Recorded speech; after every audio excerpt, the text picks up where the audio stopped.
Welcome to the College of Kinesiologists of Ontario webinar on the Entry to Practice examination.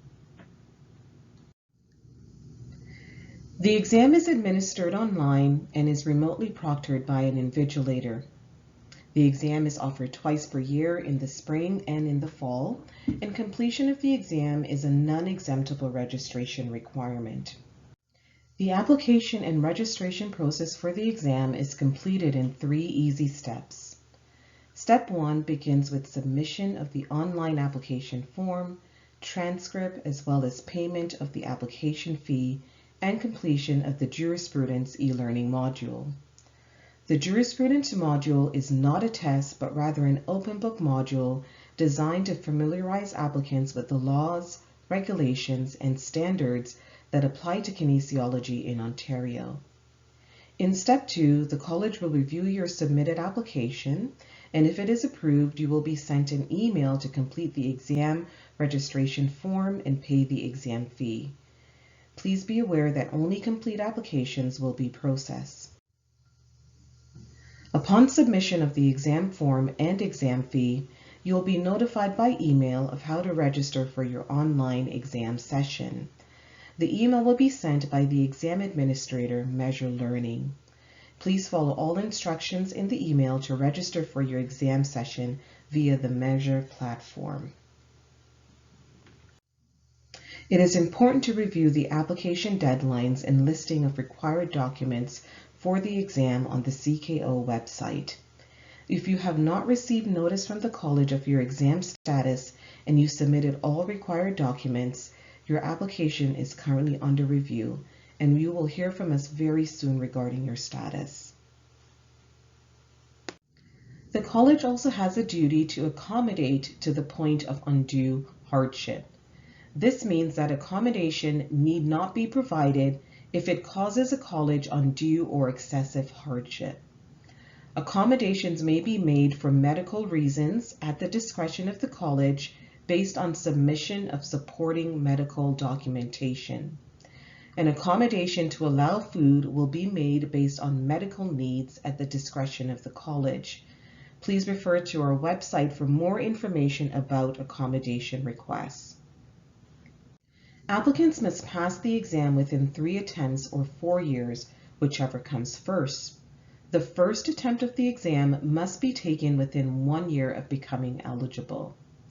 Applicants can defer writing up to 7 days before the exam for any reasons if they are not ready, and write the exam at a later date.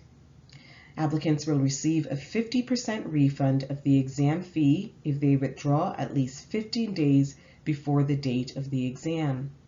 It is important to note that applicants who exceed these timelines must be referred to the registration committee and be approved for an exemption prior to challenging the exam. The exam is comprised of 170 to 180 multiple choice questions, which includes both case-based and independent questions. There's only one correct answer for each question on the exam. The pass score for the exam is 450 on a scale from 100 to 700. All questions have the same weight and results are reported as either pass or fail. Only applicants who fail the exam are given a detailed report. If you fail, you have the right to request that your exam be rescored, but there is a fee associated with this. The pass score for the exam is set by the examination committee using one of 2 methods. The first, the modified Angov method, requires each committee member to independently rate each question on the exam in terms of the minimally competent applicant. The ratings from all committee members are then collated and tabulated to achieve the average rating per question. These ratings are then averaged to obtain the pass score for the total exam. The equating method compares applicants' performance on particular questions in one exam administration to the performance of those in previous administrations. The purpose of this is to gauge the relative difficulty of the current exam and the relative strength of the applicants. The exam is based on the Kinesiologist Core Competency Profile, which describes the minimum expectations from kinesiologists at the entry to practice level and what an entry-level practitioner should know and be able to do on day one of the job, regardless of their practice area. 25 to 30% of the questions on the exam are based on the practice standards and guidelines.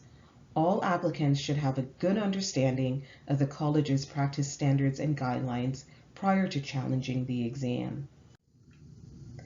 The exam blueprint provides an outline of the exam and how each competency domain is scored. The college website provides a plethora of information on how applicants can prepare for the exam. Applicants are encouraged to review and familiarize themselves with the resources offered. And remember, don't be in a hurry. You can always postpone writing if you are not prepared. To successfully prepare for the exam, it is recommended that you use a personal computer. If you're using a work or school computer, check with your IT team to confirm that you can download and install programs.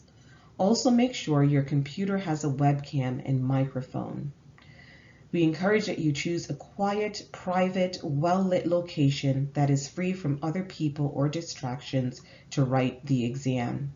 You must also test at a hard surface like a desk or table. We also recommend that you test your computer equipment prior to the exam day on the Measure platform once registered. Please note that dual monitors are not permitted. You are only allowed to use one computer screen on the day of the exam. You're also encouraged to complete the platform tutorial, which is designed to help you get familiar with the exam software. Please visit the CKO website for a link of all these resources and more. On the exam day, you're encouraged to arrive at least 15 minutes before the start of the exam. If you arrive more than 15 minutes after the start, you will not be permitted to write. No refund will also be issued in these instances.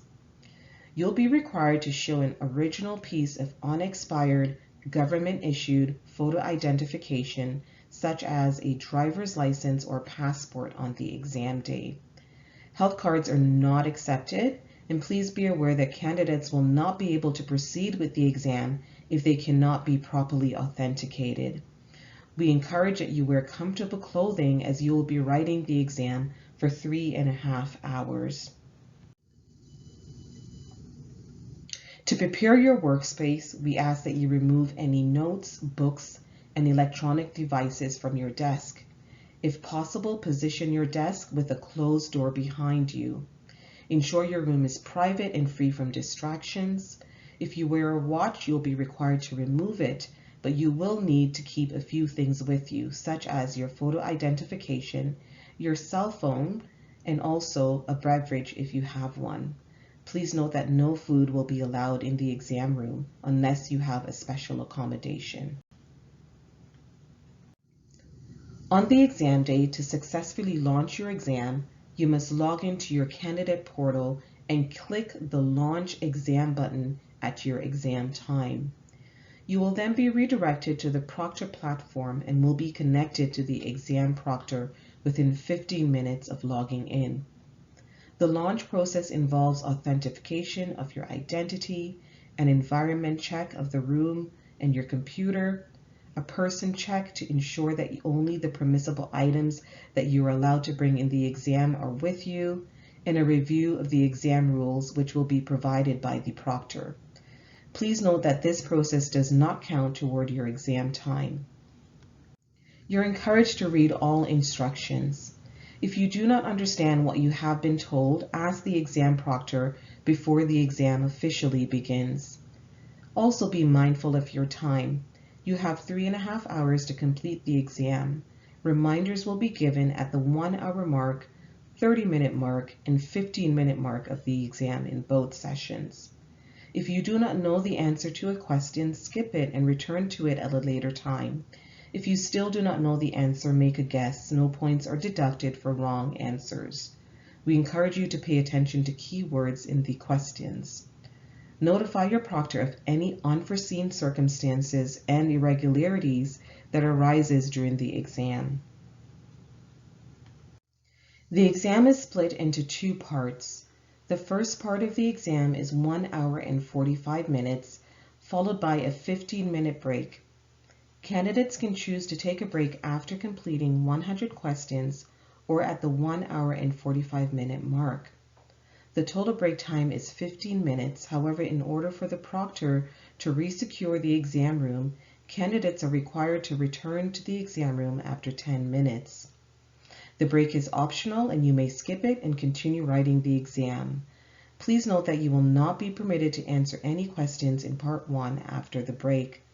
The break will not be deducted from the allotted time of the exam.